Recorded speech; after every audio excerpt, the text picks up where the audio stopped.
Hello and welcome to our conversation with Matt Bailey, best-selling author, SEO and marketing expert, and worldwide corporate trainer. Today we'll be discussing and taking your questions on what's new and in the future for search engine optimization. SEO isn't what it used to be, so if you're still using last year's tried and true tactics to lure traffic to your website, landing pages, or content, you probably already noticed a drop in response. Along with the changing algorithms of Google and others, SEO has transformed dramatically even over the past few months alone. Luckily, you are not alone because today, Matt Bailey will start by demystifying the latest SEO challenges and the changes and will predict what's likely coming ahead. We also invite you to pick Matt's brain with your own specific SEO queries. I'm Dan Bevener. I'm Simplilearn's Director of Training Research and your moderator today, and it's my pleasure to introduce you to our expert guest, Matt Bailey. How are you doing, Matt? I'm doing all right, Dan. How are you doing today? That's great. So Matt Bailey is a best-selling author, marketing expert, corporate trainer, and professional speaker. He's the founder and president of SiteLogic Marketing, and Matt is a digital marketing instructor for the Digital Marketing Association in New York City, a member of the digital marketing faculty for Simplilearn, and an instructor for the OMCP, that's the Online Marketing Certified Professional Program. He's the author of Internet Marketing, An Hour of a Day, Wired to be Wowed, and Teach New Dogs Old Tricks. Matt excels at combining his marketing background with programming know-how to help companies create comprehensive strategies that improve their online presence and conversion. So once again, Matt, I really am happy to have you with us talking about SEO, which is really up your bailiwick. Your Matt Bailiwick. Yeah. Good way of saying it. But yeah, it's I've been doing SEO since about 1996 now. So it's been quite a while just to watch this industry grow, change, adapt, modify itself over the years. And I think the next few years are probably going to be the most amount of adaptation SEOs are going to have to do, more so than in the previous 20. Okay. Well, to get this conversation started, here's a preview of what Matt will be talking about today. Keyword research and search trends, SEO-friendly copywriting, content optimization, website and landing page optimization, content trends, analytics, and of course, we'll be answering your questions throughout, so feel free to chime in. So with that, I would just like to hand the mic over for a bit here to Matt. So take it away, Mr. Bailey. All right. Well, thank you, Dan. And as you can tell by the agenda, it seems to be content heavy. And that is certainly without an accident there, that if you've been in SEO for any length of time, you can see where things are moving in the digital marketing industry towards social media, content marketing, those types of things. And so the role of the SEO is becoming more critical than ever in being that connection from what are people searching for and then what do we publish. SEO is that critical link between the research and the development of content. And that is only going to increase more and more over the next few years. So that's why there's a little bit more emphasis on that content side that you'll see there. But just, a little bit more in detail on that the role of SEO has primarily been as that first line of understanding what the search engine is doing, what do they require, what are the new technologies coming out of search, and what are the trends coming from search? How is Google changing results? What are they testing? So SEOs, first and foremost, are on those front lines of seeing what, especially Google. Google is pushing the envelope more than anybody, and they're testing more things. And so understanding what is Google doing, what are the implications of it, is this just a test, or are we moving? What's the bigger picture of what they're attempting to do? And so understanding that role there of being that early predictor of what's going on with Google, and then being able to translate that inside your organization or inside your agency, that is really becoming part of the representative role of the search engine optimizer, is understanding Here's what's happening, and here's how we're supposed to react to it. At the very base level, it's understanding those keywords. It's understanding what are people searching for and what is their intent, and how do we then apply that into our content strategy. So that has been really kind of the foundational part of what an SEO does, but it's also going to be a little bit larger into looking at the larger trends of what is Google attempting to do, what are the implications, and how do we respond to that. Now, of course, with part of that keyword research is understanding the long-term trends over a year, 2 years, 3 years, because if something has a trend and it's predictable, well, then that's something you can bring into your organization because I love to say if it's predictable, it's monetizable. You can make money off it if you know that it's going to happen every year because you can prepare for it. You can help your organization prepare for those increases in traffic, especially if you're able to tie those trends into specific events. If you can come up with causality, what causes those to happen? How do we react to it? How can we develop that? And how can we incorporate that into our strategy? Again, that is more of a planning and prospecting work that a search engine optimizer would do, and those skills of doing keyword research and understanding the long-term view of keyword research, of trends throughout the year, creating those connections, that is a valuable skill which is only going to increase. And of course, those keywords are important for anyone in a marketing field or also customer service. We've seen more and more of this cross-marketing view across an organization where marketing is getting more involved in customer service. They're getting more involved in loyalty. They're getting more involved in many different aspects of nurturing customers, the customer experience. And so whenever you're planning any of these things for social media, and what are we doing with social media? Are we educating? Are we rewarding? Are we trying to look for new customers? Well, all of that requires content. That content is going to have to be researched as to when do we talk about certain things and how do we talk about certain things. Keyword research gives you that agenda. Keyword research tells you when people search for certain content and also the associated words that they have. And so that applies to your content marketing, your social media marketing. It also applies to when people become customers. And if you do any amount of CRM marketing, email marketing, or email automation, or even triggered, your keyword research can help in developing the content that will be in those emails because you'll have done the research and find out what do people want after they make a decision, after they purchase a product. What are the needs that they have? What is the information need that they have? And how do we write towards that? So again, SEO is influencing the content that is generated by the entire organization in nearly all communications. This gets back to seeing the trends that are happening within the search engine, and you've probably seen this lately. I love this example here. So if I want to make a latte and I type that into Google, this is what's interesting. The answer to my question is at the top of the page. Now, without even going to the website, I can have my answer for the question. And now there's a couple implications to this. Yes, it's great. We can be at the top of the rankings. We can have our answer there.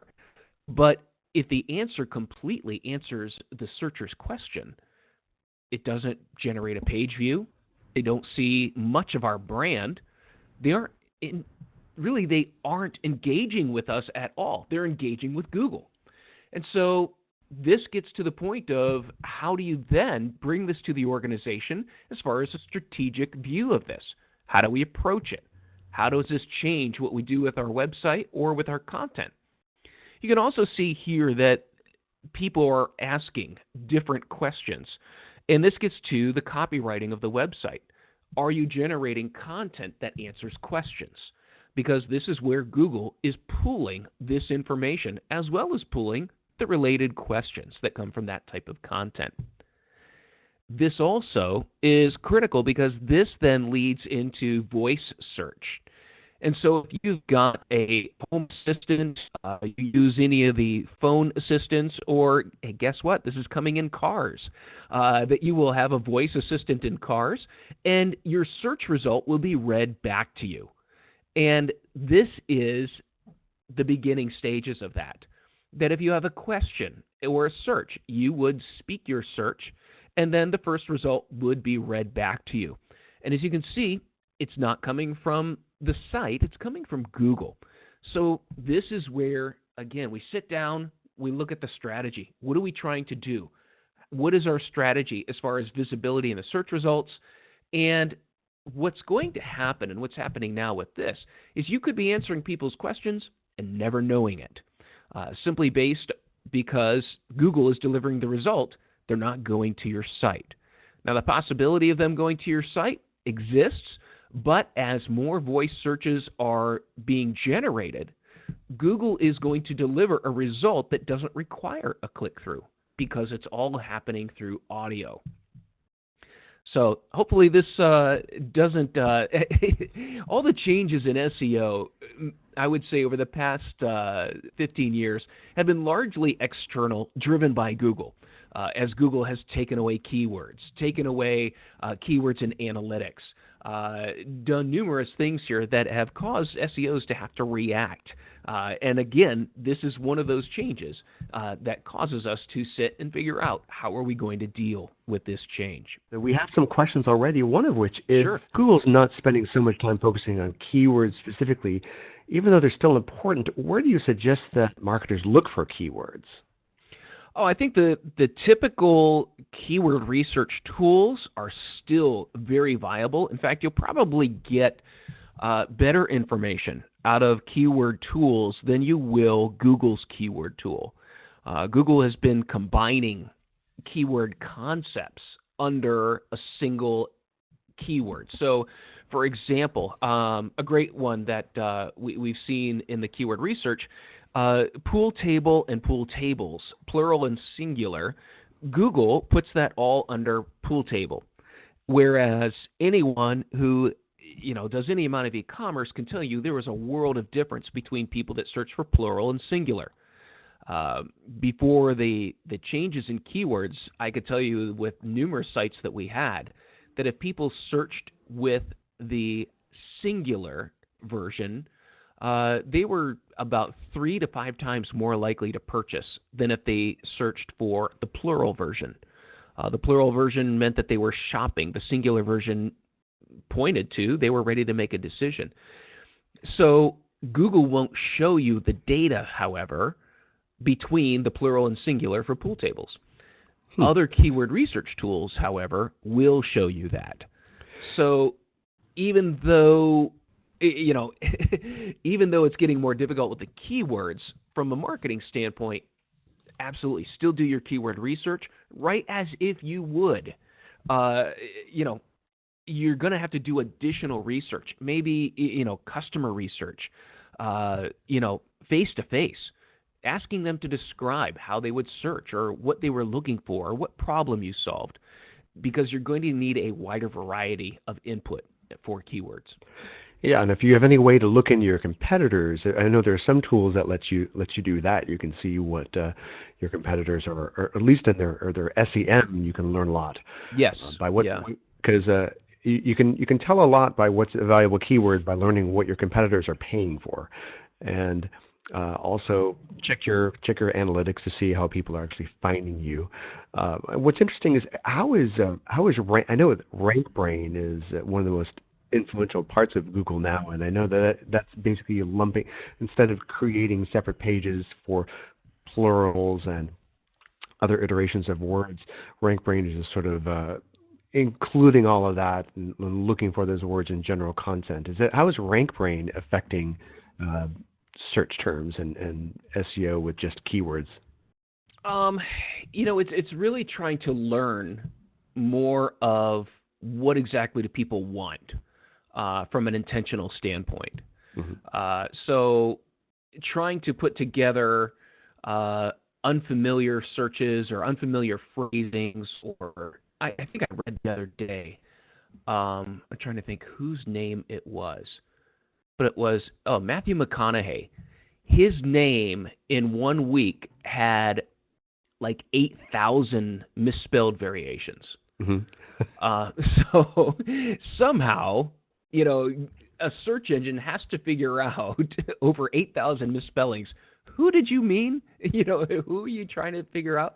So it's trying to figure out the intent and deliver the right result. And I think part of this is, yes, they don't want SEOs to be focusing on individual words. And by taking away all that data, in a way they have accomplished that. So what RankBrain is attempting to do is trying to tie those things together of how do we figure out. Now, they're looking at the minutia of the differences of words, but they do not want to show it to us. Right. So it's not a whole lot you can do. It's just, it's from their standpoint. The best thing you can do is just continue to write great content that people want, that answers their questions using a variety of words that explain. A great example is, if you're writing an article, baseball season started here in the U.S. If you're writing an article about baseball, you're going to use words like umpire, like balls, strikes, bats, teams. Those are all words that build context. And so they're going to count just as much as the primary term baseball. And in fact, Google's going to look for all those other terms that build that context. And so it's not so much that single word anymore. It's that variety of, I would call those second-tier words that support the context of what you're writing about. Those are coming more into play. And of course, putting that in a more natural language type of phraseology in your content, rather than the old days of keywords. How many keywords can we stuff in the first paragraph? What's the optimum number of words in the meta tag? Blah blah blah. I mean, because now it really, if it looks like Google's been penalizing people for doing stuff like that for years, but now, especially with RankBrain, the more you can do to write like a conversation that people are actually thinking and asking about, I'm sure is a better way. They've always wanted that. I mean, that has always been Google's goal. From the beginning, they have told us to write for humans. But the problem has been, there are a lot of SEOs there that would rather take the formulaic approach. And, why should I write for humans? I'm just trying to get people to my site. They're going to buy. And so they, try to reverse engineer everything to come up with this formula of use this keyword this many times in this part of the page. And, whereas Google has always said, write for humans first. And so by taking away some of those other options or taking away the keywords, it's really guided the industry to do what they wanted to do. And honestly, I think it's a good thing, because the quality of content has to increase. It has to get better. And that is one way that they've enforced that. Exactly what they've imposed their will on people who desire to have better rankings. Right. I just have one more question. A lot of people are asking if you have any specific recommendations for keyword research tools before we dive over to the next thing. There are a lot of them. So if you've got like Raven or I'm trying to think what are some of the others. Raven SEO tools. There's one right on the edge of my tongue. Word Tracker still? Word Tracker, yeah. I've got a list of them somewhere here. You could yeah, we could put that out. Yeah, just Google out and look at some of the keyword research tools. There are a lot of them. Many of them offer free trials. And so, yeah, just get in, do the free trial, take a look at what's there. Some come with full service site management. You may not want all that. You may want that. Others are more standalone, independent. They just do keyword research. Never choose a keyword research tool that doesn't show up at least on page 10 of the SERPs, would be my... But yeah, and honestly, the more you do keyword research, I have always felt this way, and it's the more you do keyword research, the better equipped you are to do your job. And by that, it's dissecting the keywords. What are people looking for? What are the trends? What do they associate? What are the people, places, and things? So as you're looking at the keywords, you're not so much looking to see the volume that someone searched for, buy a pink car. That's a great, that's good. But they talked about cars, they talked about buying, and they talked about color. That's more of what we're looking for is let's start slicing and dicing this down. What words are they associating? What colors? What features? And by understanding the breadth of how people search and the questions they have, it helps you write better content because now you understand I'm not just optimizing for one word. People have questions across an entire breadth of type, style, color, place, city, all these types of things. And so that's really what I challenge people to get out of keyword research is understanding the full breadth of what people want rather than just a single word or a single phrase. This gets into copywriting. You see, like I said, when you get into, are people looking for colors? Are the people looking for locations, sizes? I want to understand the breadth of what they're talking about, and that helps me become a better copywriter. I can understand intent. If I know the questions that they have, then we can write answers. And so, I want to see how people are searching. A great example is now we've seen searches increasing for people searching for, the best or the top rated or reviews. Me, I think is a big thing too. Oh, yeah, for me. People are actually typing in what is the best car for me. Yeah. And I think what they're doing essentially is directly asking Google, based on the 2 million things you know about me, what would be the best car for me? So people are looking for more personalized information. So what you can do is get into the how-to, the why, what it means, all these different cues that people are giving in their key phrases. Develop your content to answer those questions. Yeah, I had actually seen a statistic that 82% of smartphone users use, and this is for businesses, looking for businesses, use specifically the term near me after their search. So even geographically, I don't know if that's anything you can include in the content, but... Well, no, it blows my mind because if they're on their smartphone, they're automatically going to get results near them. That's kind of interesting. So it's more of a cue for Google than it is for a website because to use that phrase in any of your optimization really wouldn't make a lot of sense because you don't know who's near you. And if anything, especially on a mobile search, Google is pretty much going to ignore that near me because you're going to get the results near where you are anyway. Yeah. Getting into the search data, people search for what they need. They figure out what they're looking for.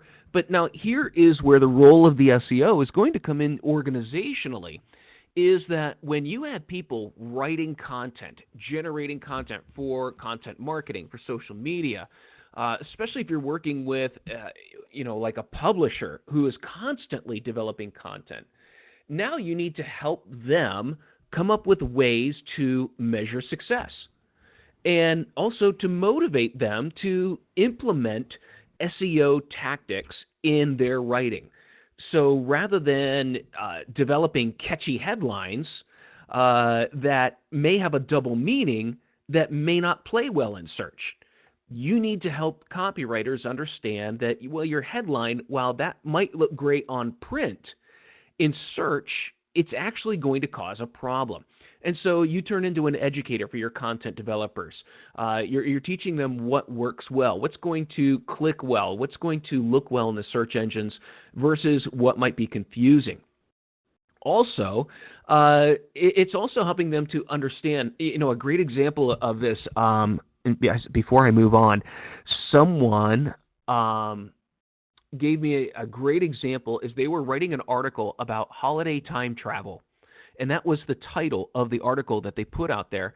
And they couldn't figure out why this article was consistently getting hundreds or thousands of visits a month, well after it was published.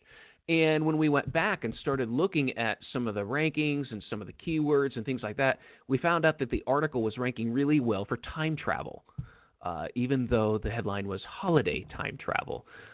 So it's helping your writers understand, what makes a good title. But then also, one thing that I worked with one publisher, and one of the things we did to motivate the writers was to develop like a leaderboard of whose content is generating the most visits. And not only that, whose content is generating the most new visits to the website. And then you can carry that through to, for different writers, how many visits or views have you generated in a month?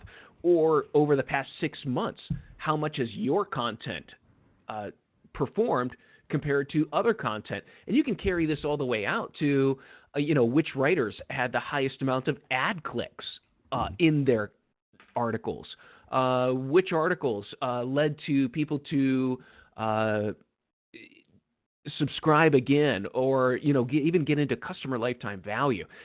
There's so many things that you could implement. So from an SEO standpoint, you understand already how to look at the success of gaining rankings and what it generates in terms of page views, click-throughs, time on site, click depth, all those types of things that you can then develop into helping others in the organization who publish content start to measure the impact of their writing organizationally, and then especially if you're able to tie that to a financial implication that shows that this is what it's contributing towards the business in terms of revenue, then you become the all-around hero because you're able to help others tie revenue to activity. Mm-hmm. That's great. We have someone asking, can this backfire on you? For example, if you're starting every headline with one weird trick, ... Mm-hmm. If you find that you have a lot of, if your bounce rate immediately starts going up, because if you're rating for time travel or Star Wars or something that everyone's going to be looking for, then could that actually negatively affect how Google sees you? If you have all these bounce rates, they might see you as no longer being relevant. Absolutely. And it's not just Google with the bounce rate. It damages your brand. It damages your credibility. I mean, it's clickbait. And, I mean, it doesn't take long for people to realize clickbait is clickbait. You can just look at some of the data. But, yeah, I mean, when you see articles or headlines that are obvious clickbait, people are, you get caught a couple of times, you get fooled a couple of times, it's not always going to work. And so this gets to, how are you positioning your brand? Are you positioning your brand as a trustworthy source of information that answers people's questions? Are you positioning your brand as we give people what they need, what they want? Or are you fooling them to click on an article based on what's popular right now? There's a couple questions that get to how the brand wants to be perceived in the marketplace based on tactics like that. But great question, because clickbait is powerful, but you got to ask yourself, are we giving people what they want, or are we fooling them into it, and how will that reflect on the brand? Right.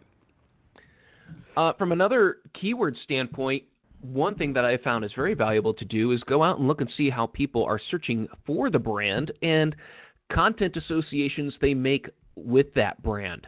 Now, this can also get into other areas. You may find that there's some crossover where there's another company with a similar brand name. And so this will help you understand a little bit more if you get some of that crossover traffic, but also from a PR standpoint. Do people associate content or ideas with your brand that you would rather? This will help you become aware of something that might be out there that may not be getting picked up. So I enjoy doing these kinds of searches because I want to know what other words, associations are people making with the brand that you may need to deal with. Yeah, and also look at your analytics and what is linked in your CRM to see how people have actually converted, because if you have some long tail keywords in there, that would be good to generate content on that your best customers are finding you through. That can be super valuable and at least compensate for having some super clickbaity words in there that just clicked in there accidentally. What's interesting is that a few people are really wanting to hone in on this. Backtrack a bit here to ways to capitalize on certain things that I know people are looking for quick answers to rank high on Google, but the question keeps coming up about, for example, are there any ways why you could restructure your content to capitalize on things like near me? Like, should you put in your opening paragraph? You know, if you're looking for a near, that's almost I personally would shrink from doing that, because I know that that's something that seems that Google, I don't want to put words in your mouth. It seems like Google is already doing that automatically based on if you're searching mobile, but two, if pretty soon they're going to catch up to people putting best and near me, and because that's the other question. Like, should I use terms that are when I see the results of most commonly searched terms in mobile, should I put those in my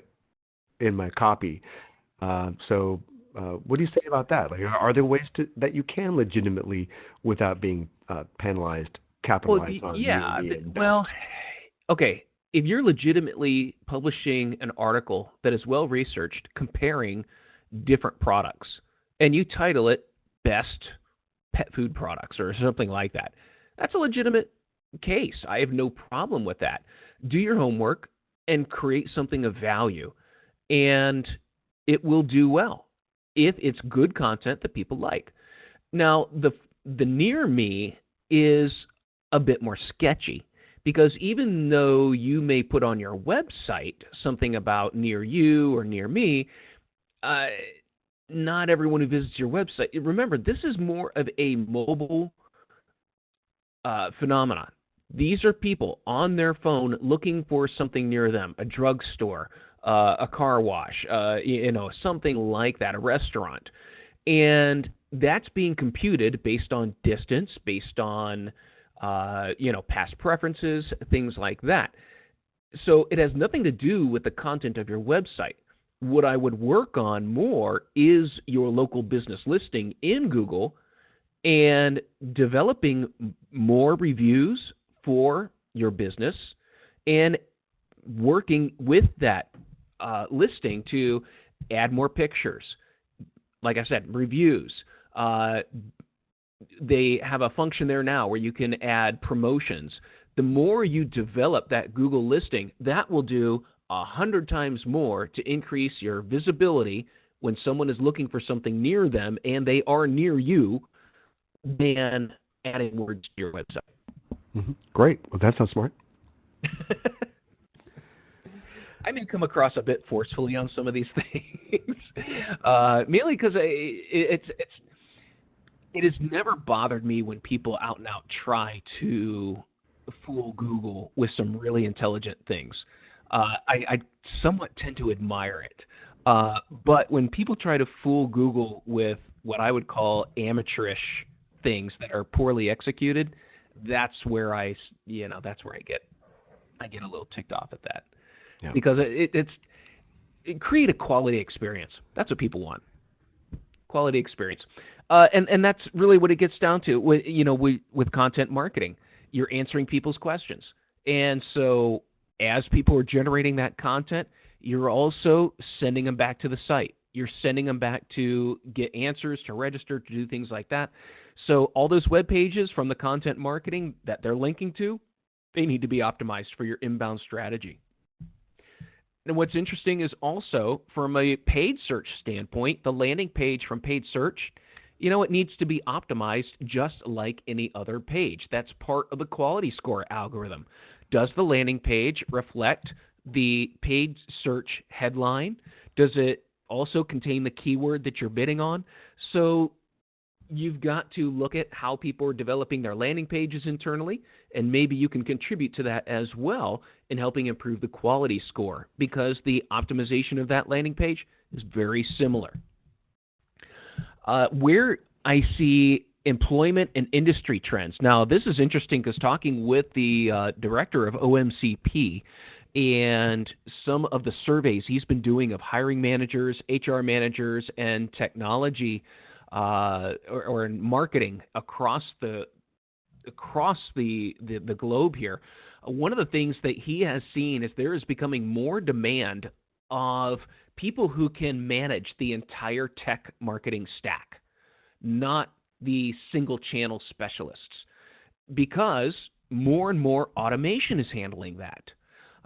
More and more, and this is where we're going to see the entrance of AI and machine learning, is adjusting your paid search campaign with those minute methods of increasing your click-through rate. It's going to be managing those bids. So eventually you're just going to focus more on the content, and eventually AI is going to take over the content. So the demand is for who were the single channel specialists of SEO, paid search, social, to move into understanding the entire omni-channel digital marketing campaign, and can run and can change and can make recommendations across the board for the entire stack of digital marketing. This is where we're seeing more of the employment trends going, as well as the skills demand, is getting away from that single hard skill to understanding the entire campaign. And that's going to go into all different types of things. That's going to include email, CRM, social, display.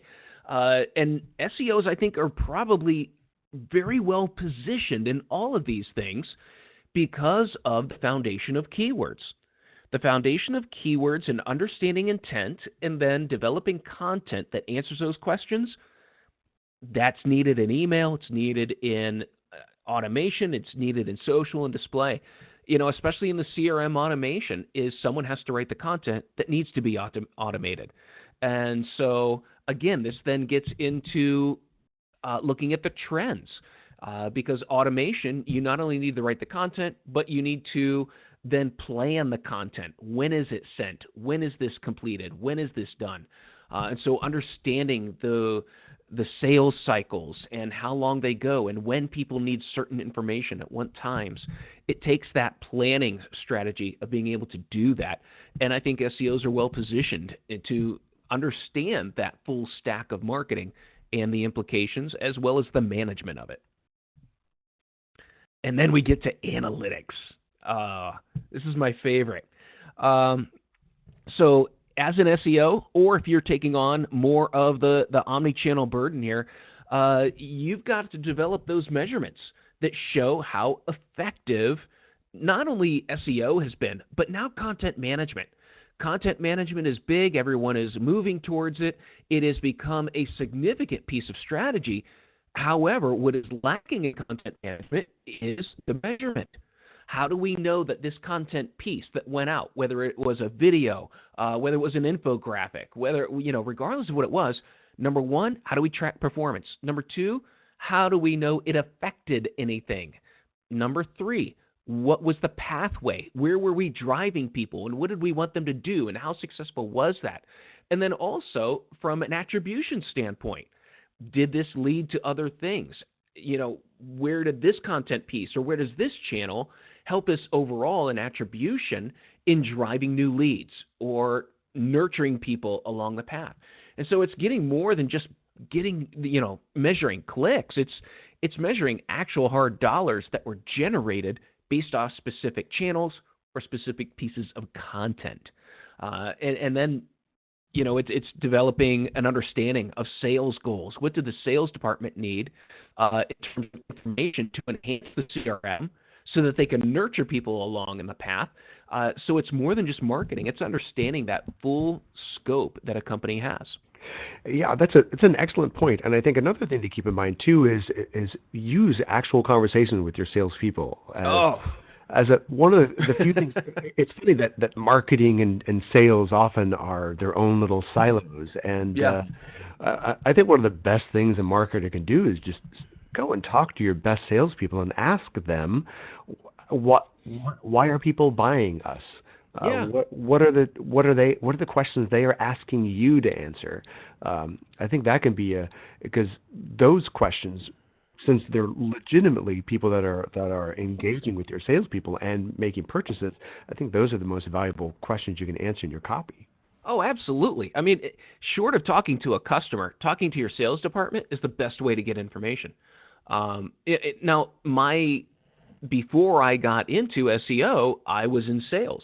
I took sales training and dealt directly with people. So it kind of, I had that, that view of things. But I'm amazed at how much people don't interact with their sales department in order to learn, what do people need? How do we answer their questions? What do they respond to? But then also, your salespeople are the first in line entering information into the CRM. And when leads are created through your marketing efforts, it'd be good to ask them, what additional information do you need that would make a better lead? There are many times where we have changed the site on the recommendation of the sales team, and we may not have it. We didn't improve conversions, but what we improved were the scenario through which the sales call then came after the conversion, and increased the close rate just based on changing the landing page or the thank you page after the registration. Right, and it's a good conversation to start having with your salespeople too, so that they know what kind of questions to listen to. Because a lot of times they're just not paying attention. You ask a salesperson, they made the sale because I was a great sales guy.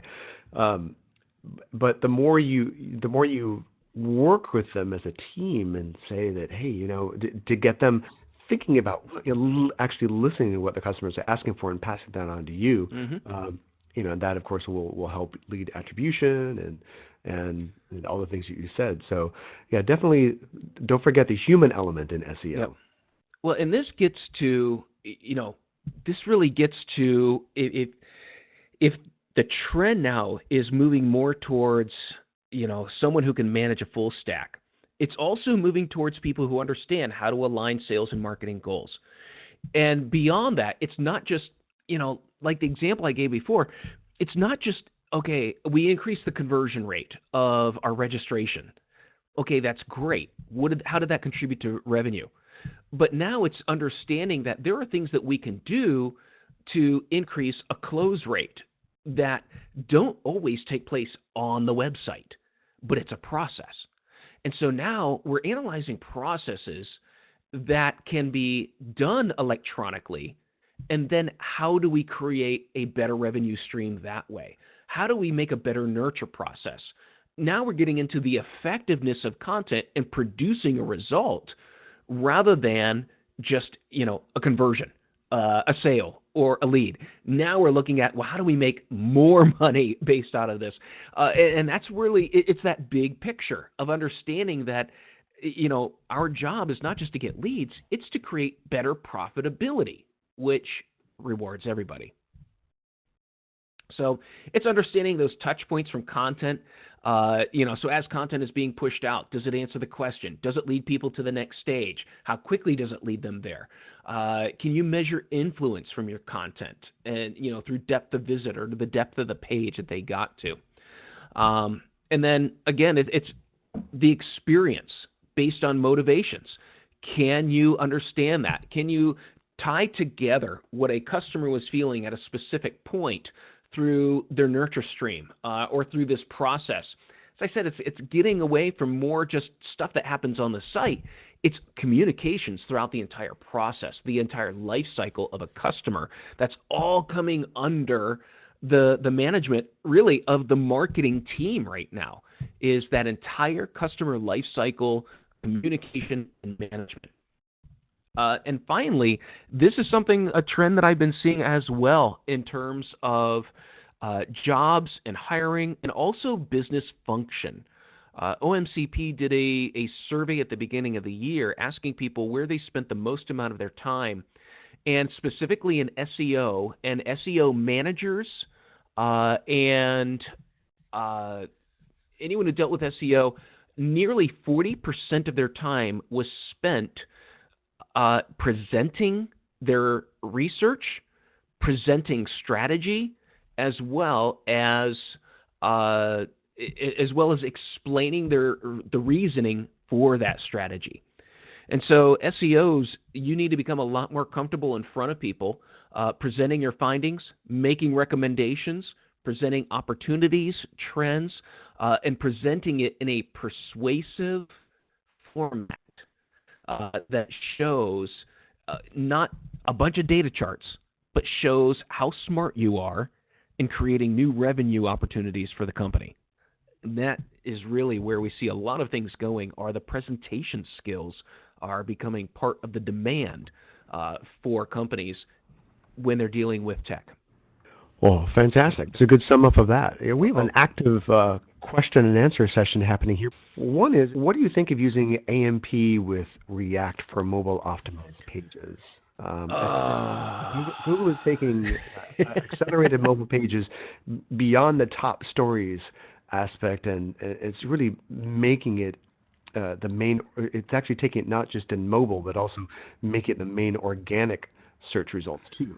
Yeah. So, how important is AMP? And I've seen other things about AMP with React specifically related to content SEO that sometimes AMP may slow it down. What's the real word on the street about AMP? I am so torn on this. AMP is great for the user if it loads fast. However, it's at the expense of the publisher. When AMP first came out, publishers weren't getting the direct visit. The visitor was not technically theirs because they went to a page that was a Google URL. So in a way, if you programmed it, if you had your analytics, and honestly, it was like 100 pages of terrible instructions to get your code on there so you could get the page view. But the problem was they were on a Google URL. It took Google well over a year and a half, maybe almost 2 years, to give publishers their own AMP URL. And publishers began to develop and do some monetization on their AMP pages. The problem is that the system really favors the larger publishers who can bear those added costs for programming to make it happen. And that's what's going on now with the AMP and the React programming. It's the larger publishers, any publisher, they've got to now react to what Google has decided to do across the board. And so they're going to have to pay someone who can figure this out, who knows what to do. It's forcing publishers to accommodate what Google's doing. Honestly, Dan, to me, it's another example of Google co-opting other people's work, publishing it on their site, and keeping the visitor on their platform. And publishers that I know are very, very hesitant to speak out publicly against it for fear of Google. Right. So it's one of those things that in some ways it can help. Some of your bigger publishers they're monetizing well. But again, Google is setting the tone for, if you're going to play on our playground, here's the rules. And so I think it's a great idea, but the execution of it it's forcing so much added expense for people to figure out how to work with it. Yeah. And the documentation is lacking. Yeah. And there are a lot of companies specifically out there that'll charge a lot of money to do it for you. Right. And then you got to ask yourself, well, if I pay to do this, what's the return? Yeah. And I don't think the return is there right now. to, for a smaller publisher, I'll take my chances. Yeah. You know. Yeah, and there do seem to be some. I have read some things out there about how it does negatively affect content related for SEO. So if you just have it's great for retail, it's great for e-commerce, that sort of thing. But yeah, your mileage may vary. But Well, and especially if you're publishing multimedia, yeah, it just doesn't work well. Yeah. So if you're a Moz follower, does it really matter to concern yourself with unconfirmed Google algorithms changes? I mean, how much of the needle do you need to chase? All right. I'm going to let you in on a secret here. Anyone who's on, I don't know how many people are listening here. I have been doing SEO now for over, 25 years. I have no idea when there's an algorithm change. I have no idea whatsoever. It's much like the stock market. If you put money in and you watch the stock market every day and you react to what happens every day, you're going to lose money. Yeah. If you put your money in and you let it sit and you just ignore everything and you ignore the experts and you ignore the pundits, and 20 years later, you'll probably do really well. Moz has a great and loyal following, and they have branded themselves very well, and they've built a great audience. But the more you understand search, the more you understand, Google tweaks their algorithm literally, dozens of times a day. So I'm always wary of people that overanalyze everything, that recommend something, because of this, the latest honestly, I think it's overreacting. But sensational headlines get clicks. So, to me, the worst thing you can do is react to everything, and just the vast. I talked about what the vast majority of SEO is giving people what they want: great content that answers questions.